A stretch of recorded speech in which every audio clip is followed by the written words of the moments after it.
Hey everybody, it's Mark Pattison back again with another great episode of Finding Your Summit, all about people overcoming adversity and finding their way. And before we get to today's rockstar guest, I just want to draw people to my website, www.markpattisonnfl.com. There's 250 something podcasts on there. I've been doing this now a couple of years, so please go in, check them out. A lot of inspirational people doing amazing things, like the guy I have on today. Also, I'd appreciate if you gave a ratings and review on Apple. Always helps elevate and lift the show, more popularity, so we can touch more people with, again, these things that they're doing. Also, there's a link to my Emmy award-winning film, Searching for the Summit, which the NFL put together. So you can go and you can check it out. You can check out the trailer. You can check out the actual film that links to NFL 360. It's a bit hard to find through their system. And finally, I continue to raise money for Higher Ground. There's a link that goes directly to that organization. It's all about empowerment of other people who have been wounded and need healing, which we do so here in Sun Valley, Idaho, which I am broadcasting live from right now. So if you want to go and throw in some little bit of money, every bit helps. And again, we continue to raise money towards that Amelia's Everest campaign. So on that note, let's get into today's great guest, Miles Burris. How you doing? He is a former NFL player. He's a former Raider and good dude. And we're going to have a chat. And so first and foremost, you're broadcasting yourself from Nashville, Tennessee. How's it going? Sure. Fantastic. Thanks for having me on. Yeah. I watched the documentary last night, by the way, and it was fantastic. It was worthy of the best picture. It was beautiful. You know, I had there's another Raider buddy, Pete Koch, who was a number one draft pick back in the day with Kansas City, and then was later played with the Raiders. And he's been at the acting thing for a whole long time. He's a bit older than me. And he's like, look, dude, how is a guy that doesn't have any kind of acting experience? And I've been doing this for 30 years and, you know, all these gigs that he goes in and out of, and you win a big best picture for something that you know nothing about. And I just threw my hands up. I said, I don't know. It's not me. So I don't know how that works, but it did. Well, I think probably a piece of it is you controlling and creating the content, which is very big in this industry. That's kind of the best way to break in, as opposed to just being a work for hire actor where you get rejected for the majority of your career until you kind of pop. Yeah, so I want to dig into your football stuff, and then I want to transition that into your in your acting world, and a lot of this is just about when in life when we're going through certain things, and then that thing, whether it's a relationship, whether it's a job, transition, especially it's such a sharp cutoff with the NFL, and when you get done playing football, to transition and that energy that you have to take, and so many people, as you know, especially in the football arena, really get lost. And the NFL has done a great job from the time I used to play, from actually developing a lot of these different programs through the trust, which you know about. But let's go back to your football. I know you were a star in high school, and that usually translates into a scholarship. You grew up in California. You went to San Diego State. What was it that drew you about San Diego State? It's a beautiful city right on the coast there, Pacific Ocean. I'm from Seattle, so we have a lot of rain. You have a lot of sun. Maybe that was the trigger, but for a guy, especially that kind of went all the way up the chain to the NFL, and San Diego State's a great, wonderful university, but it's not the biggest in terms of the Power Five. How did you end up going there? Yeah, it's a good question because it wasn't even anywhere near the biggest offer I had. I had Nebraska. I had some big time offers, and my biggest thing is I wanted to go to the NFL eventually, but I wanted to live close to home. I was a homebody and, love my family. And so I wanted to stay close to home. I really wanted to go to Cal. Cal didn't offer. Fresno State didn't even offer. I probably would have gone there because my best friend, Devin Wiley, went there. He got drafted actually the same year as me in the 4th round, but he went to the Chiefs. And I went to Nevada, Reno on a visit because they were about 2 hours from Sacramento, where I'm from. And I thought, well, it might be here because it's so close. And they were also D1, and it was the first snow of the year on my visit. And I looked at my mom. I was like, I'm going to San Diego State. And I knew, if I busted my knee, it'd be a lot better to be in San Diego than out in Nebraska. Yeah, well, look, San Diego's a great spot, and go down there and play in a great system, and it's nice and warm all the time. I remember when at Washington, again, based right there in Seattle, when we used to go down to Southern California and play UCLA and USC. I mean, I played in a couple of Rose Bowls as well. I mean, it was just so much easier for me as a receiver to catch the ball because it just felt so much lighter and softer and everything else, and you're not freezing and trying to warm up your hands and wearing gloves because of the rain. So I would certainly understand that. So you go through the progression, you have a great college career, and then, as you know, you go through the process. A lot of people don't understand this, but there's an actual process. You don't just show up at somebody's camp. You get invited or drafted to those different camps, and you want to go after the combine. Did you have some idea that the Raiders going to pick you, or how did that all play out? And that's one question. The second question, which I ran into a lot, I was just grateful for wherever I was going to get picked if I got picked, right? And on the other side of that, there were so many guys that I knew that thought they were going to be a second or a first or a third or a fourth, and they ended up eighth or seventh or ninth or whatever it was in those days, and they were so disappointed versus being grateful for where they got drafted. Yeah, I knew the Raiders had a lot of interest because I met with them pretty extensively at the combine and had been in touch with them. And I knew they loved the way I played, my style, and being good with my hands and shedding blocks and all the things we talked about. I was thinking they were gonna draft me in the third round, and I later came to find out that they were thinking about pulling the trigger, but really needed O-line, and they didn't. And all my family was kind of thinking, "Oh, I think the Raiders are going to take Miles in the third," and that passed by, and everybody was kind of sour. Well, yeah, whatever about the Raiders. We don't need them. And then they picked me in the fourth round, and we love the Raiders. Yeah, great Raiders. um, but that was great because I was kind of a hometown kid. I mean, it was the closest team to my hometown. If you didn't hit traffic, maybe an hour and a half, and my family was there rocking it every single game. And as far as I definitely had the goal and the expectation that I was going to go somewhere in the third round. So I was a little disappointed, but you got to keep your mind strong and kind of stay with it there, and got picked in the fourth and made the most of it. I So, started every game my rookie year and really started every game I was healthy with the Raiders. well, that's always the key to, really at any kind of level, staying healthy. Sometimes it's not always the better player that ultimately makes it, the distance. It's the guy that can stay healthy along the way. I believe when we're talking about the Raiders, you're talking about the Oakland Raiders. You hadn't made the move yet over to Las Vegas, where obviously they are now. That's their new home. Yeah, correct. Oakland. Yeah. Now, have you gone to any Raider reunions? Yeah, I've been to many of them.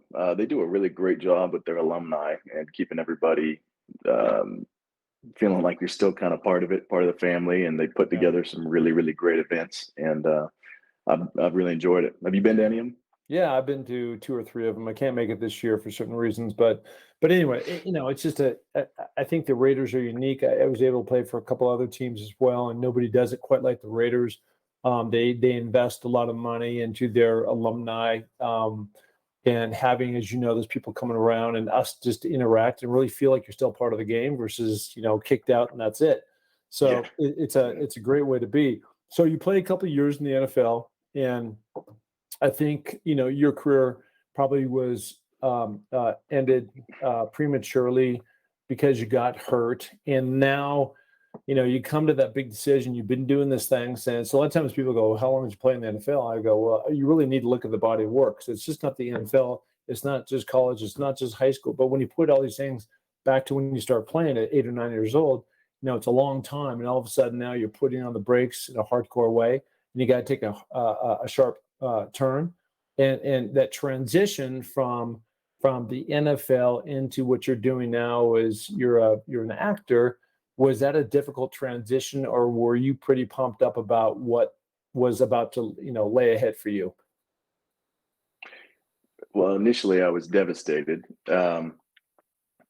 because what took me out from the Raiders was a knee injury. I kept injuring my right knee, and I lasted the exact average of the NFL in the 3.5 years, but I chased it for another 2 years after that. That took about a year to get fully healthy, and then I took workouts and just grinded and grinded, just really believing I was supposed to come back and have this, amazing comeback in the NFL, and felt like I had more to give. And um, I just didn't quite have it. I didn't quite have it. And so, um, long story short, I was in a mini camp with the Vikings, and I could just feel the knee wasn't there anymore.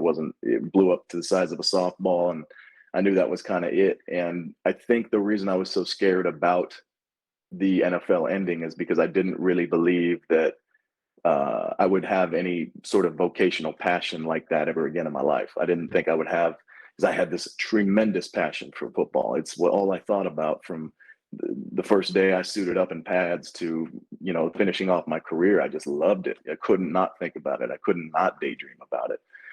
And so I really felt like that was the mark I had to make, was through football. And that was the best opportunity I had to do it in such young years. And then it ends, and you can't believe it.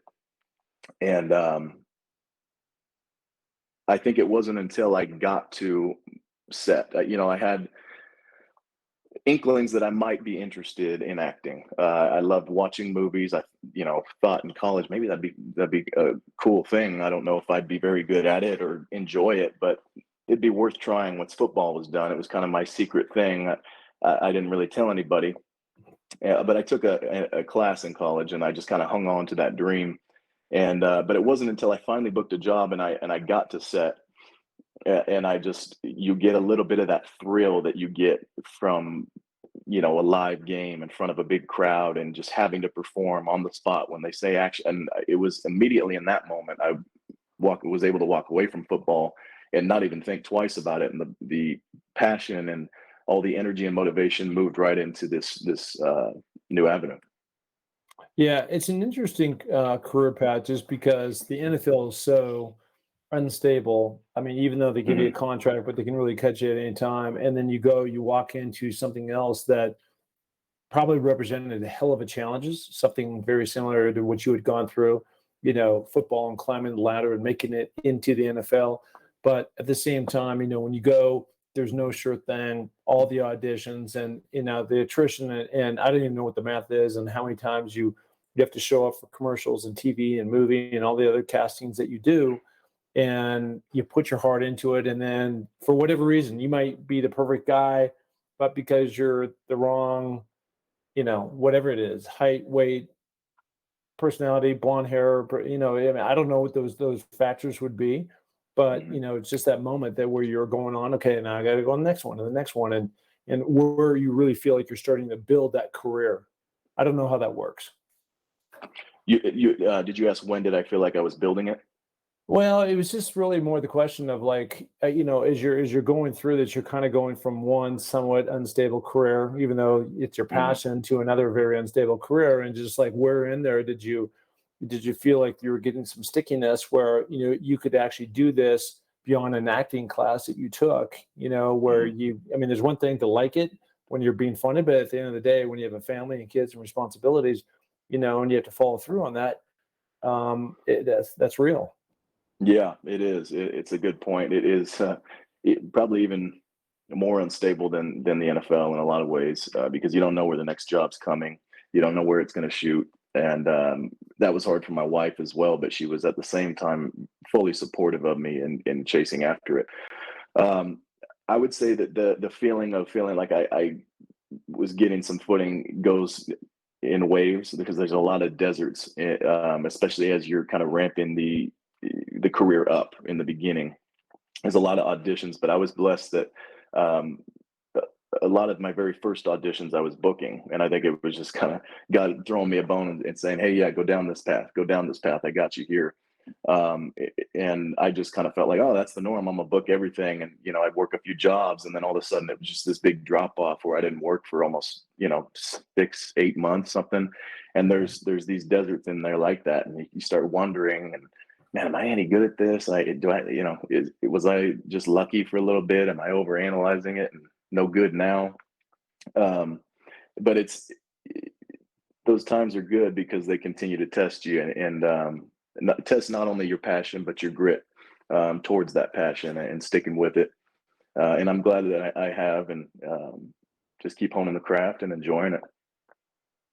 I think there's a through line for a lot of things that people, when they're transitioning, out of one thing to the other, there's uncertainty, that whole mindset of really staying positive, because you have doubt that comes in. Mhm. And especially when you're not getting that your positive feedback is getting booked, right?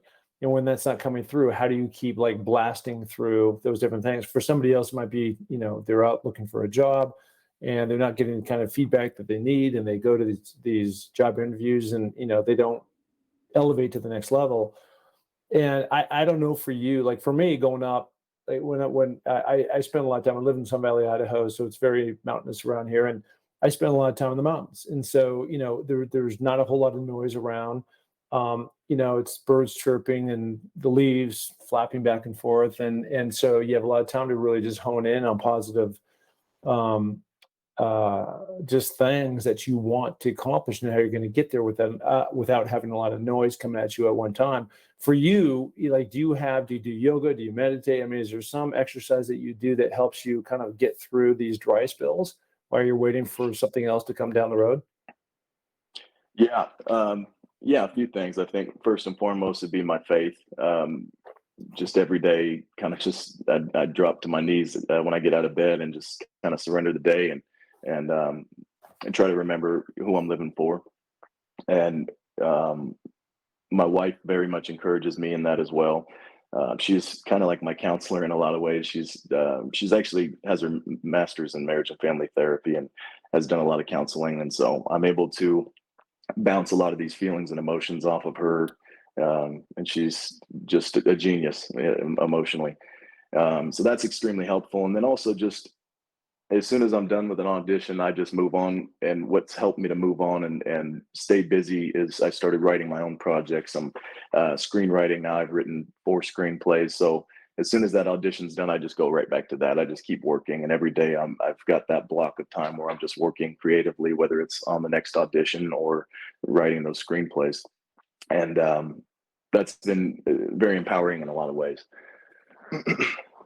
That's great. What you're really talking about is trying to really control your outcome and your destiny, versus just waiting for the call. So Mhm. it's great. Just go offensive, in terms of what you're trying to accomplish. Now, how does somebody? I mean, typically when you think of an actor, they're in New York or L.A., and you sit in the middle of the country in Nashville, Tennessee.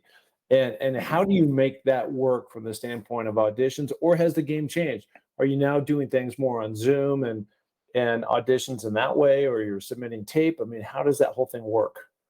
Yeah, exactly. So the gold standard got changed when COVID hit, basically. Everything shut down. And the auditions, I lived in LA at that time, and I moved out here during the pandemic. Um, and what the route they went was called self tapes, which was already existing.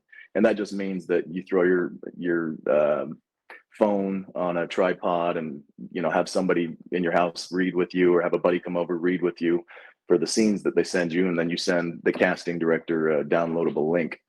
And they came to like that so much that in-person auditions are almost completely over with. And I Mhm. mean, maybe more people are doing them, but I'm established enough with the casting directors now to where I can always get a self tape, even if they did go back to that. But they're able to see more people, kind of not have to deal with all the small talk of all these nervous people coming into a room and giving them these eyes of hoping they get the job. They get to skip all that and see more people and be more efficient.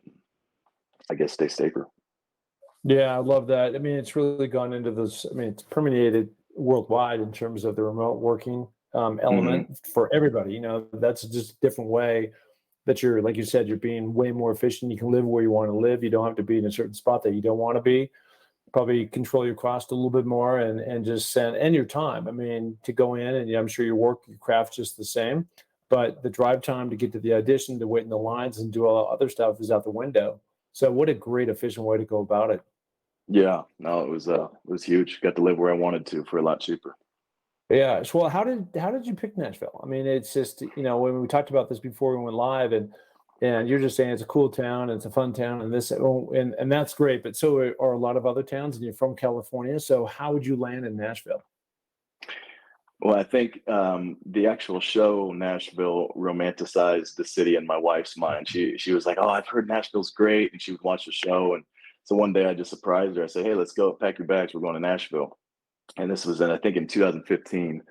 And we visited and just fell in love with it right away. I mean, every restaurant and bar you go to is filled with live music that's free, that sounds like these people should be on the radio. I liken it to what LA is for actors is what singer songwriters is to Yeah. Nashville, Yeah. or Nashville is to them. And so it's a very creative city, very just talent everywhere. It's really fun to go to these songwriting venues and just listen to the stories behind these people that are making the songs that we're listening to. I think that's really interesting just from a writer's perspective. It's a different lane of entertainment, but you always take something from it. Um, we've been able to establish community out here a lot quicker as well. Coming from LA, I just really wasn't a big fan of LA. It, in a generality, a lot of people were very stuffy. It was really hard to get to know people. They were more focused on kind of status and what can you do for me? And, if you weren't up to par with them, they immediately moved on. And the Southern hospitality thing out here is extremely real. I sure found that down there a month ago or so, and just had a great time. Like you said, everything is true. The surrounding neighborhoods, going out to Franklin and some of the other places, going to the restaurants, listening to all the music. It's just, it's really fulfilling, and it's really about work-life a balance of what you can do while enjoying things that really, fill your soul. And I'm sure you're a very creative person as well. Otherwise, you wouldn't be and have the acting bug. So good on you. So some of the projects that you've done I know you've done on TV, movies. Is there a particular show that has really spoke to you? Safety, I know you did. Is there one of the ones that you've identified with that character, or where you really got into it and you love the process, you love the people, you love the director, and you love the show? Yeah, all of them in different ways. I think one of the more recent ones was the Righteous Gemstones. I played a character named Titus, and it's just a lot of really bizarre comedy, and the people making it are just kind of comedic geniuses. And I was able to showcase a lot, I think, on that show as far as just the humor and the just intensity of things, and some physical stuff and some stunts. It was just a really good time, and it was actually the first gig I booked after moving to Nashville, and that one shot in Charleston, South Carolina. Yeah. And that was a great time. And then another one was Safety. I was a lead in a film called Safety that's on Disney Plus, and I like that one just because it's it's a true story, but it's also family friendly, and so I was able to play it with the kids. And my son's too young; he'll see the screen and be dada, dada, But yeah, they're all good in their own ways. Yeah, I gotta tell you, after going through, the NFL came out here, they filmed a bunch of stuff in February 2021, and then I went out to Everest and I filmed all the stuff that you see on the mountain. I came back, and through that whole process, I was like, there's one thing I don't want to do is become an actor. I don't have the patience for it, and cut and redo, and cut and redo, all that kind of stuff. And so I've got mad respect for the people that are really great at their craft. They can do that and, cut, redo, and they have to cry or come up with some emotional scene. I can't imagine that. But I might be a one and doneer in the spectrum of my acting career, but certainly mad respect for all those people who not just are out there doing it like you, but are committed to it. And I think that's where a lot of times people fall off. I look at the different things I've been able to succeed at, and the main difference between myself and many others, most others, is just that when I put my head down and I'm ready to dig in, I just don't quit. I do it with daily discipline, just on and on.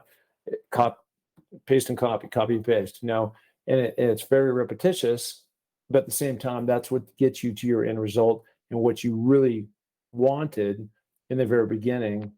But it's that hard work ethic that you have to keep going at, and it's not easy.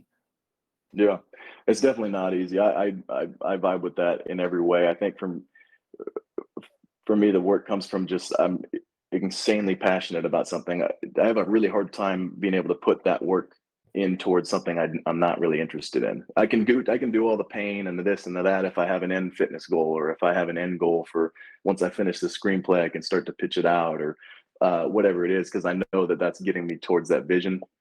But would you say that's a similar deal with you, where it's Oh. you can have that hyper focus only if you have the heart and the heart behind whatever it is you're working towards? It always gets back down to the why. And if you don't have Yeah. a passion of why or why you're doing it, it's just too easy to quit. It's too easy not to get out of bed. And for me, at least, that's why I think constantly reevaluating my goals and goal setting is so important. Even if you accomplish one, I look back on the things that I've done, NFL and climbing mountains and Sports Illustrated and things like that. And it's never about whatever the award is. It's not about winning best picture and being on stage in front of all those cool people. It was about the process. That's what was fun.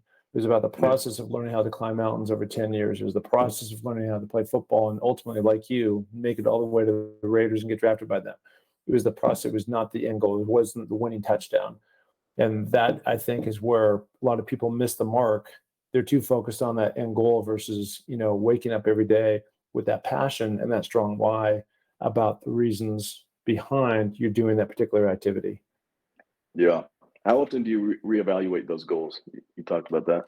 Yeah, no, I'm constantly, like on the case of Everest, I was honed in on Everest, right? And before that, Yeah. I was down in the 2 years before that because of COVID. I was only focused on Antarctica, and before that, I was focused only on Denali. And the year before that, I didn't make it to Denali because it was minus 80 degrees, so I had to go back and redo it and train all over again. So it's I really like to look at this as chunking.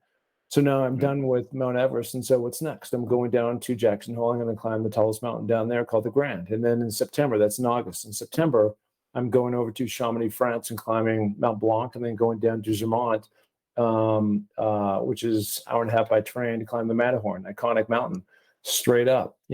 So what am I doing about it today? That's the goal. I'm out there, in 2 days. I get up every morning super early, go out and do an hour and a half, and then in the afternoon, I'm back up that mountain. It's like that every single day. And I'll go through that mountain and I'll reevaluate, okay, what's the next thing we're going to do? And go after that goal. That's just on the climbing front. I've got other goals too that are going on, but that's how I've been able to get through, chunking it.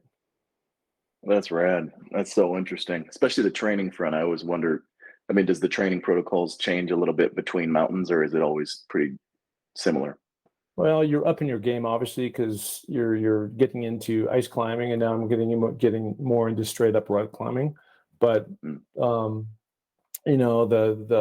just the daily exercising component of that is making sure your legs are strong, your arms are strong, and your wind is strong, and you can deal with the altitude, and you can deal with the different things that are going to come up along the way. And that you don't go from little league to the NFL, and so it just takes an arc of years of learning this little thing called experience, and it matters. Yeah, 100%. That's so cool. Yeah. So anyways, back to you and kind of rounding third base here. I know you're working on a screenplay, but is there anything else, and I'm talking about in the acting world, that you're working on a film right now, or you're doing something you're really excited about, or you have something around the corner? Yeah, I got a show coming out. Actually, I'm not sure when that one's going to come out. I just shot in actually New Mexico called The Loud House. It's a popular cartoon show for kids that they're making a live action series. And the opportunity came up, and I thought, that'd be fun. If I can get a laugh out of my son Bo, then it'll be worth it. It'll be fun. So I got to go over there and goon out for a little bit, and looking forward to seeing that how that work comes through. And then I should be back for season 3 of Young Rock. I played Triple H on that one. And I just found out the other day they're going to shoot that in Memphis, which isn't Cool. too far from Nashville. So that's a perk. Last season was shot in Australia. So that was a hike. What a tough one to do with a newborn. Well, it is, but again, going back to the perks, that's one of the perks you get for being in that industry. You got to go on location. So whether it's Memphis or down to Sydney or wherever you were in Australia, that's pretty cool. Mm. Yeah, it was really cool. So cool that I wasn't, telling my wife every day how awesome it was when she was she was at home alone with our son, just putting it down. not like I've been at the beach all day and kind of just working out. I worked a handful of days and it was there in paradise for like a month and a half, and I love I'm that. just loving it. Yeah. Yeah. No, that's really cool. All right, buddy. Listen, where can people find you? I'm on social media on Instagram at Miles James Burris, and at Twitter at Miles Burris. I'm not too active on either of them. And then hopefully on more and more TV shows as we come through. Yeah, cool. I love it. Yeah. Well, you responded to me, so you're somewhat active. So I love that. Yeah. But listen, I totally appreciate it as a fellow Raider. Totally appreciate you coming on, responding, and sharing your life a little bit with me and the audience. And nothing but best of luck to you going forward. I know you're going to be successful because you're going to attack this like you attacked when you were playing football. Is the mighty linebacker from the Aztecs onto the Raiders, and now into the acting world. So it's really cool, and it's always great to see a successful fellow NFL guy doing well in life and have their priorities straight. So good on you. Thank you very much, Mark, and likewise, man. It was very motivating to see the documentary and see all the things you've been able to do, and that's fitness goals for later on in my life too. So I don't know if I'll be tricking mountains, but but yeah, thank you for having me on. This has been a blast. All right, there he is, the one, the only Miles Burris. Thank you so much. Thank you. All right, Awesome. buddy. Thanks. Really appreciate it. Yeah, thank